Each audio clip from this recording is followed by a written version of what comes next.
പിതാ പുത്രസ്യ ഭോക്താ ച പിതുഃ പുത്രസ്തൈവ ച അതിക്രാന്താനി ഭോജ്യാനി ഭവിഷ്യന്തി യുഗാക്ഷേ. ഒരു പിതാവ് മകന്റെ സ്വത്തുക്കൾ പിടിച്ചടക്കാൻ കൗശലം നോക്കും, തിരിച്ചു. അതുപോലെ മകൻ പിതാവിന്റെ സ്വത്തുക്കളും പിടിച്ചടക്കാൻ നോക്കും. എങ്ങനെയെങ്കിലും ബാപ്പാന്റെ മുതൽ തട്ടിയെടുക്കാൻ ആര് ശ്രമിക്കും? മകന്റെ സ്വത്തുക്കൾ പിടിച്ചടക്കാൻ ബാപ്പി നോക്കും. എന്ന് ഭോജ്യാനി ഭവിഷ്യന്തി ഒരിക്കലും കഴിക്കാൻ പാടില്ലാത്ത ഭക്ഷണം കഴിക്കാൻ അക്കാലത്തൊരു മനുഷ്യനും ഒരു മടി ഉണ്ടാവില്ല. അതായത് നമ്മളെ മതത്തിൽ പറഞ്ഞാൽ ഭക്ഷണം കഴിക്കുന്നത് ഹറാമോ ഹലാലോ എന്നവൻ നോക്കൂല. ചില ഭക്ഷണം കഴിക്കാൻ പാടില്ലാത്തതായിരിക്കും, ആ ഭക്ഷണം കഴിക്കും. നിറയണമെന്ന് മാത്രമേ ഉള്ളൂ. ബാപ്പാന്റെ മുതൽ കിട്ടാൻ കളിക്കും ആര്?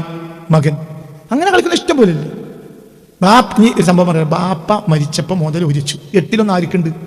ഉമ്മാക്കുണ്ട്. അപ്പം ഉമ്മാനോട് എല്ലാവരും കൂടി പറയാം, നിങ്ങൾ മരിച്ചാലും ഞങ്ങൾ ഇതേമാതിരി ഒന്ന് കൂടി തല്ലുണ്ടാക്കണമല്ലോ. അപ്പം ഉമ്മ ബേജാറാകണ്ട, ഉമ്മാക്കൊക്കെ ഞങ്ങളൊക്കെ അല്ലേ. എന്നിട്ട് എന്ത് ചെയ്യുക? ഈ സാധുവിൻ്റെ 8 ഇവരോട് ഊതിച്ചെടുക്കുക.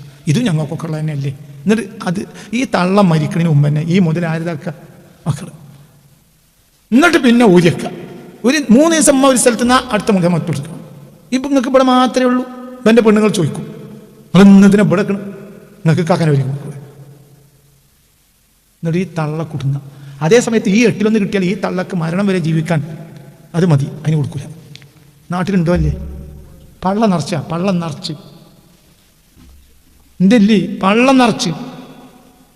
അല്ലാഹു നമ്മളെ കാക്കട്ടെ. ഇതൊക്കെ എന്നപ്പോൾ ഞാൻ വായിച്ചെന്നാൽ ഇത് മഹാഭാരതമാണ്. മഹാഭാരതം ശ്ലോകം 25 188 അധ്യായം.